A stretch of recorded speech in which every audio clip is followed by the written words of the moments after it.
og velkommen til den her video. I dag der skal vi simpelthen lave fodbold challenge, hvor det gælder om at spise 2 flødeboller hurtigst. Med grydlapper og altså sådan alle mulige ting. Alle mulige forskellige måder. Og så vi har flødeboller her, så det bliver meget fedt.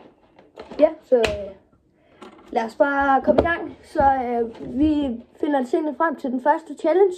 Så nu er vi simpelthen klar. Og vi skal simpelthen sten, saks, papir. Vinderen får lov til at bestemme, om han vil bruge, bruge kniv og gaffel eller grydelap. Hvis man vælger kniv og gaffel, skal man skære over minimum 1 gang. Og man må ikke røre den med noget andet end det her, og munden selvfølgelig. Og hvis man vælger grydelappen, så må man kun bruge den hånd, man har brugt grydelappen i.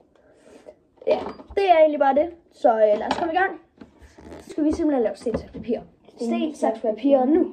Jeg vandt. Karl vandt. Så starter han med at vælge. Og jeg vælger grydelap eller grydelappen. Grydelappen. Yes. Okay, så prøver jeg vel bestik. Og ja. Så skal vi egentlig bare i gang med at dyste. Nu skal vi simpelthen i gang med at spise vores flødebold og se, hvem der spiser den hurtigst. Reglerne er simple.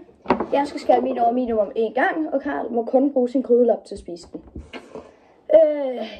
Og så tæller vi ned på 3 sammen, og den, der spiser den hurtigst, har vundet. Så står den 1-0. Tænker, vi spiller bedst til 2 og 3. Så lad os bare komme i gang. 3, 2, 1, nu! Fuck.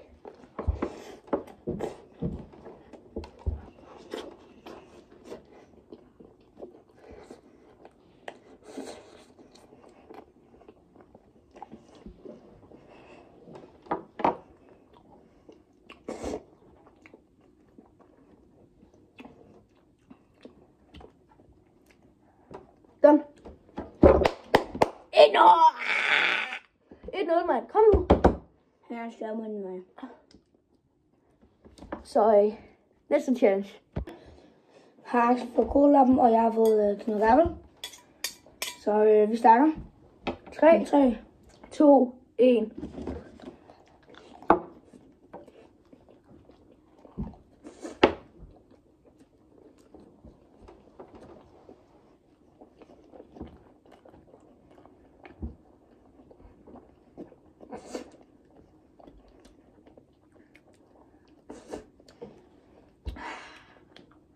Det snød jo. Den igen. 200.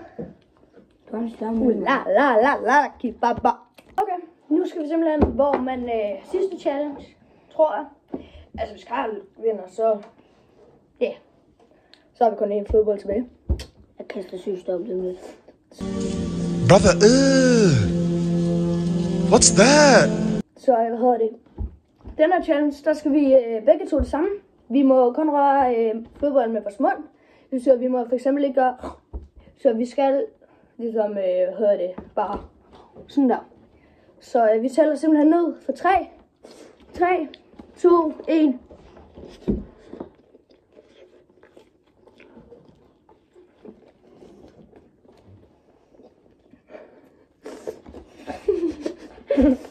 Det skal jeg være, mand. Og jeg kaster op det lidt. Jeg har allerede vundet. Jeg er god til det. Jamen så vandt jeg jo. Så det betyder vel egentlig. Det betyder ikke noget. Ja. Så vandt jeg. Altså I kan lige skrive i kommentarfeltet, hvem I synes var bedst, ikke? Ja. Så ja. Lad os husk at sige. Jeg har ondt i maven. Vi skal...